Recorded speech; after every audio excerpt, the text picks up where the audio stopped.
Hi, and welcome to A Word with Kelly Scott Reed. We're here with Nathan Pettigrew. Very excited to have Nathan. If you are in any way a member of the Roi Fainéant community, you'll have read many stories from Nathan. Welcome, Nathan. Thanks so much for coming. Thank you for having me, and congratulations on RF50. I know, that's exciting. I can't believe we're pretty prolific. Look at this. Yeah, yes. Oh It, my it, gosh. it matches my Saints hat too, Saints colors, so it's perfect. I got this too. Check it out. I got one more. Oh. See if I got this one. If you can see this. The Lazy King. Yes, yes, I have the sweatshirt. I should have worn my sweatshirt, Lazy King sweatshirt. We had a match today. Oh, thank you. Your support of the press is pretty fantastic. Thank you so much. You're such a great retweeter. Oh yeah, it's one of my favorites. It's absolutely one of my favorite presses. And I'm really thrilled to be a Oh, part of it. thank you. Well, we are happy to have you. Um, I was I I read a lot of what you write and enjoy it immensely. Thank I you. think I write similarly. I do a little bit of noir, a little bit of a little bit of grit, lit stuff along those lines myself. I think we might have a common influence, and I'm just going to throw it out here Okay. because I've read so much. Are you a Vince Gilligan fan? Yes, absolutely. I like Better Call Saul as much as I like Breaking Bad. I love it. I think it's one show.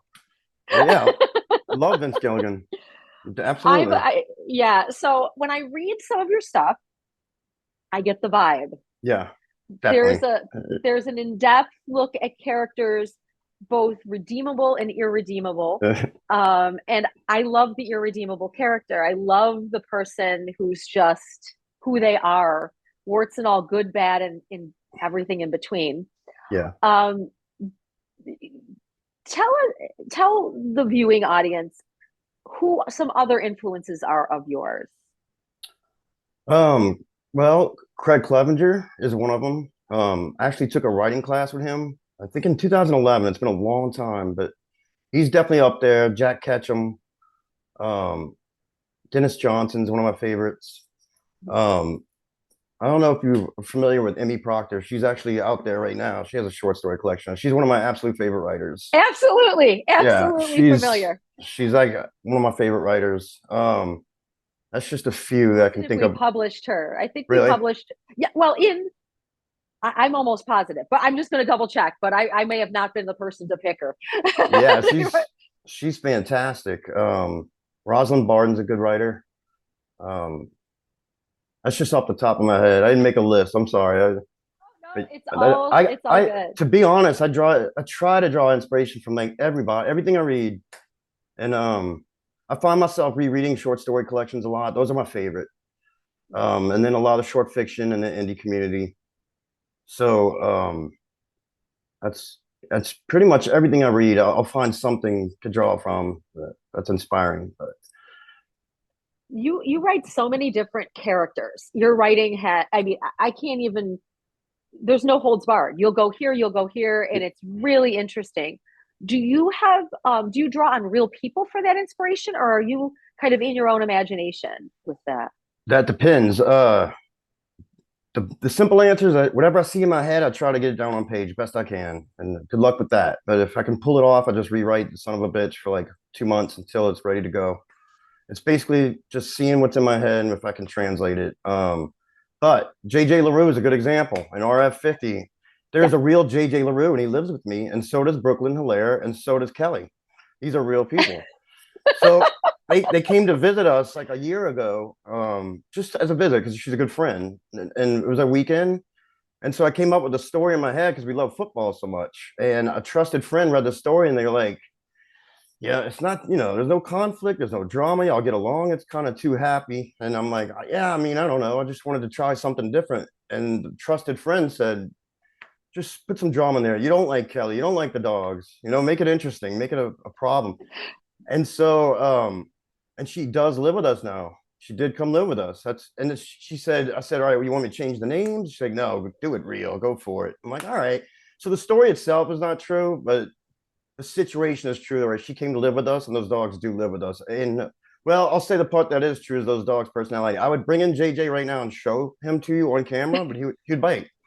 He'd be like, so And we do go watch football a lot in our favorite sports bar, but we never were able to successfully get everybody to start chanting our dog's names. That's not true, but yeah, we do go to sports bars a lot and come up with like ideas and stuff. It's funny, but That's fantastic because it's the one thing I did love about it is it did feel like the characters were real, and yeah, all of your character development is exceptional in my opinion. I love the characters that you create.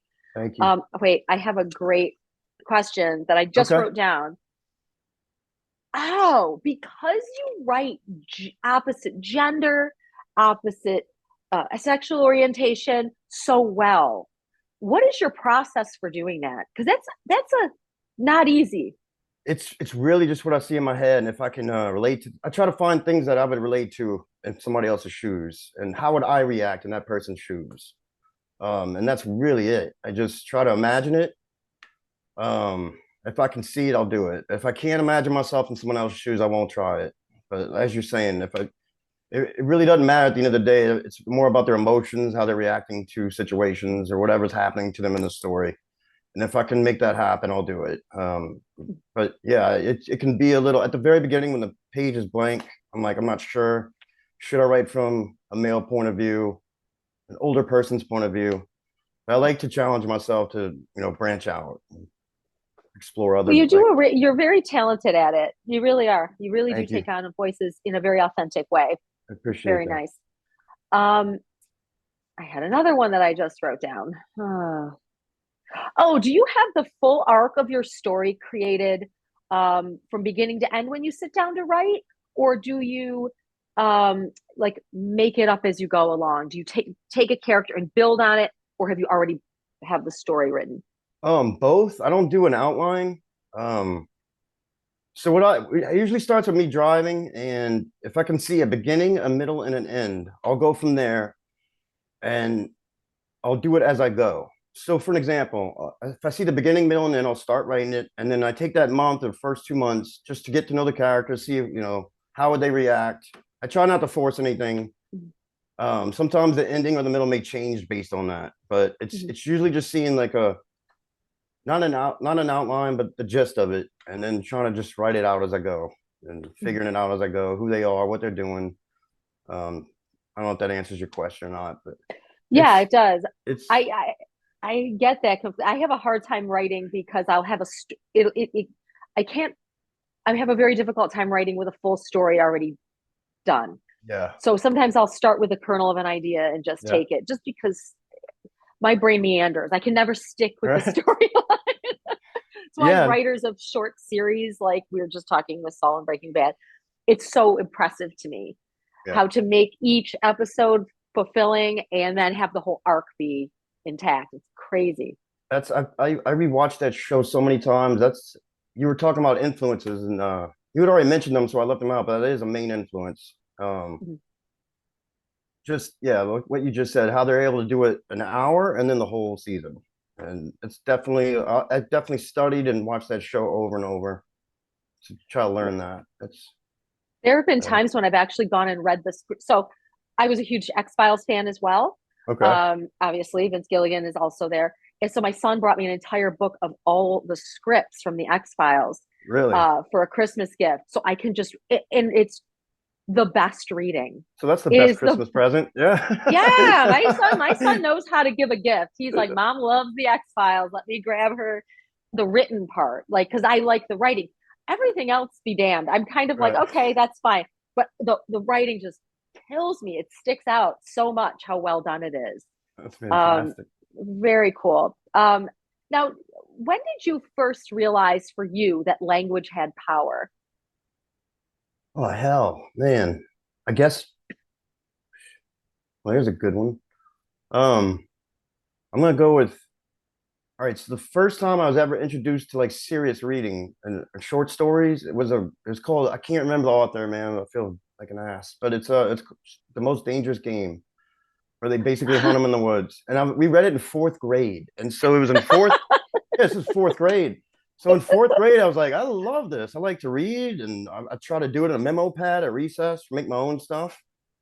Um, I think it was that early. It was definitely fourth grade. Miss Dupree's class. We read A Most Dangerous Game, and another story called Top Man, where they try to hike to the top of a mountain.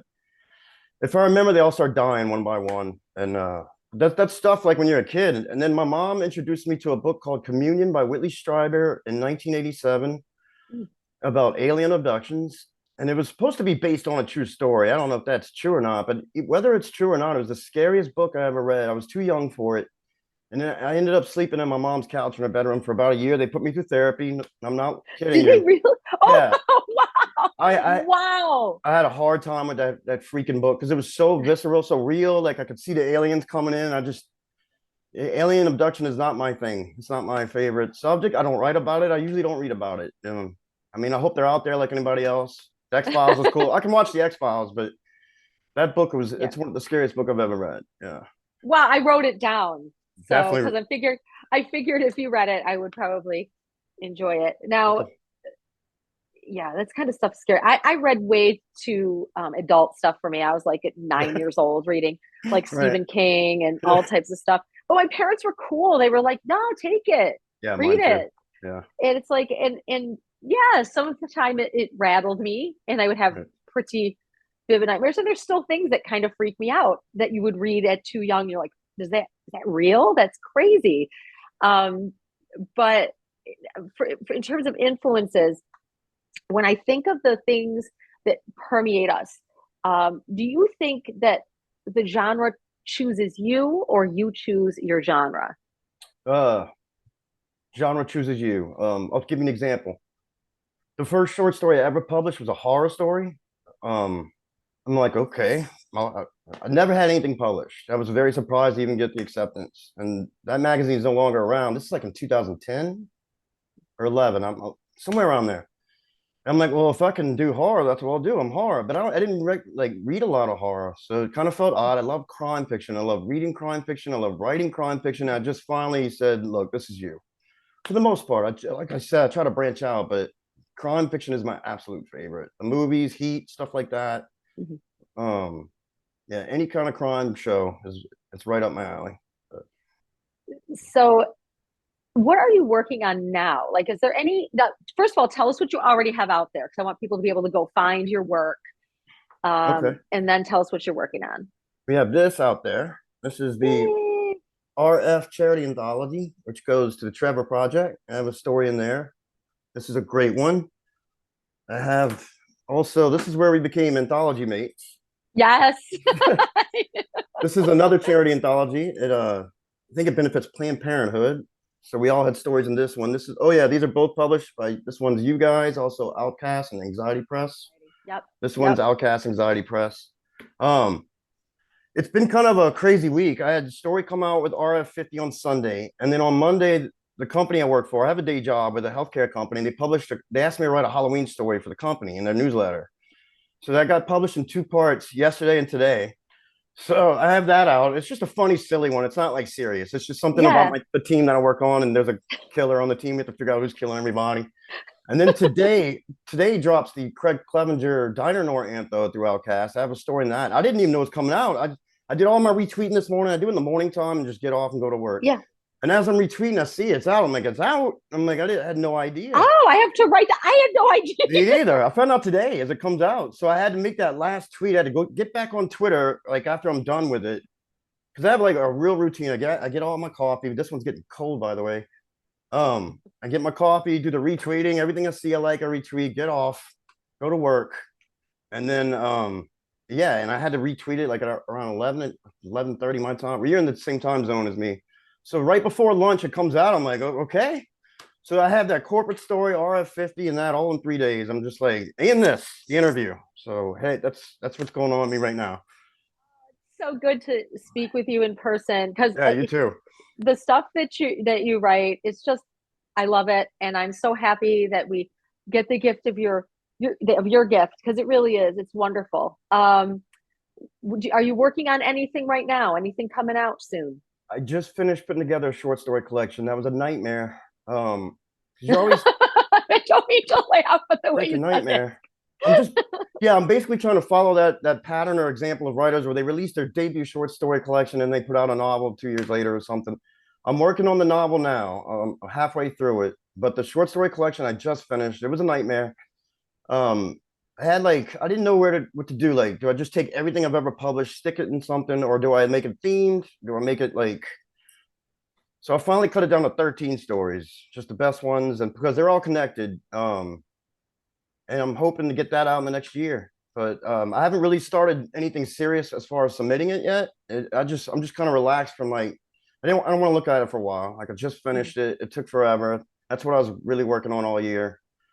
So I'm just enjoying the relief of it being finished. And I know I gotta get off my ass and try to get it out there. That's the next step. And then meanwhile, I'm writing on the novel when I'm writing. And I do that it's basically if you want to know, if you're curious. Yeah. So what I do is I just work my day job till 5 o'clock, and then at 5 o'clock I go on the back porch and write until like 7:30. So I just do it every day. I treat it like a part-time job, but I do that every day. Saturdays and Sundays are great when my wife says I don't feel like doing anything today. I'm like, great, I'm gonna go on the back porch, and that. But on Sundays I get all done before the football games because we like watch. We have the Sunday Ticket on YouTube where we watch every freaking game. All four of them are on. So that's our thing. So I got to get the writing done before that on Sunday morning.